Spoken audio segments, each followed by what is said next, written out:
Salam sejahtera bagi kita semua. Pada kesempatan kali ini kita akan membahas tentang teks biografi di kelas 10. Jadi bagi peserta didik, mohon diamati dan ditonton video berikut ini. Adapun pembahasan kita kali ini adalah mengenai teks biografi.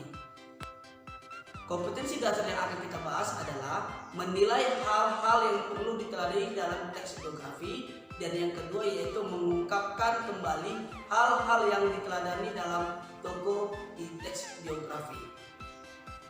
Pembahasan pertama yang kita bahas adalah mengenai tentang pengertian teks biografi. Jadi sebelum kita membahas materi selanjutnya, pada dasarnya kita harus mengerti apa itu teks biografi. Teks biografi adalah teks yang berisikan tentang cerita suatu tokoh dalam mengarungi kehidupannya. Biasanya teks biografi berisikan tentang kelebihan tokoh dalam menghadapi kehidupan ataupun permasalahan dalam hidupnya. Selain teks biografi, ada pula autobiografi. Jadi, teks biografi berbeda dengan teks autobiografi. Letak perbedaannya adalah autobiografi merupakan riwayat hidup yang ditulis oleh tokoh tersebut. Jadi, autobiografi diri sendiri yang menceritakan.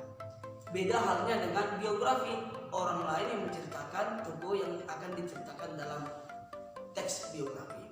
Oleh sebab itu, maka biografi dan autobiografi sangat berbeda. Perbedaan tersebut terletak ditinjau dari penulisnya. Jadi, biografi penulisnya adalah orang lain, sedangkan autobiografi penulisnya adalah tokoh yang menceritakan dalam teks biografi. Itulah yang dimaksud dengan pengertian teks biografi. Yang kedua, ciri-ciri teks biografi. Jadi ciri-ciri teks biografi ada beberapa item, ada 3 poin. Yang pertama, biografi berdasarkan informasi fakta yang disajikan yang bersifat narasi. Jadi teks biografi itu bersifat fakta yang harus kita perhatikan. Yang kedua, bersifat faktual, artinya fakta yang benar-benar terjadi, pengalaman hidup seseorang yang diceritakan kembali dalam bentuk narasi. Yang ketiga, pengalaman hidup seorang tokoh dalam menghadapi masalah-masalah yang dihadapinya sehingga dapat menjadi teladan bagi orang lain. Pastinya peristiwa tersebut bersifat positif dan dapat diambil hikmahnya. Inilah yang merupakan ciri-ciri biografi yang dapat diteladani oleh pembaca teks biografi. Selanjutnya, yang ketiga yang kita bahas adalah struktur teks biografi. Struktur teks biografi memiliki 3 struktur. Yang pertama yaitu orientasi, yang dimaksud dengan setting.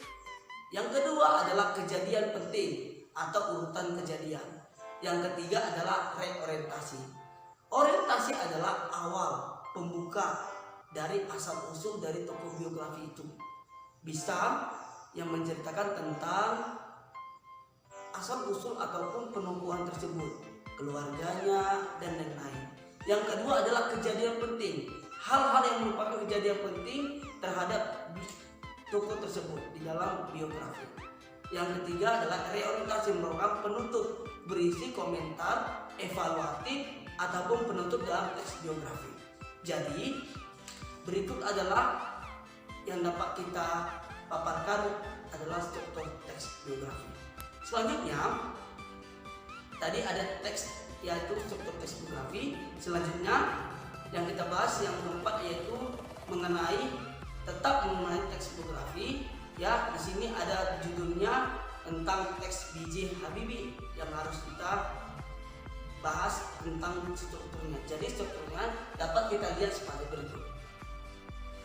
Jadi di sini ada di dalam teksnya 3 struktur. Yang pertama adalah orientasi, yang kedua adalah peristiwa-peristiwa penting, yang ketiga adalah orientasi. Jadi pada umumnya kegiatan ataupun struktur yang dilakukan dalam teks biografi lebih banyak memaparkan tentang peristiwa penting. Selanjutnya yang kita bahas adalah menemukan pola penyajian karakter unggul dalam tokoh dalam biografi.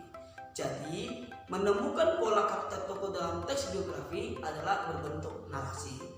Jadi di dalam teks biografi itu memiliki struktur. Jadi polanya berbentuk narasi. Jadi pola penyajian teks biografi dapat dilihat dari alurnya. Jadi alurnya itu biasanya bersifat alur maju, ya, berarti progresif. Di di dalam teks biografi yang harus kita perhatikan.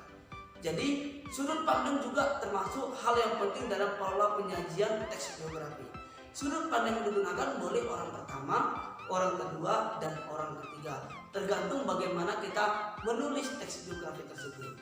Orang pertama itu apa? Saya, aku. Orang kedua yaitu seperti kamu, kau. Dan orang kedua jamak seperti kalian. Dan orang ketiga tunggal seperti dia dan menggunakan nama orang. Dan selanjutnya gaya penceritaan penting dalam menemukan pola penyajian karakter unggul tokoh dalam teks biografi. Misalkan alur penceritanya itu apa? Bersifat naratif ataupun deskriptif ataupun dialog. Biasanya yang harus kita perhatikan di dalam pola penyajian teks biografi yaitu dialog.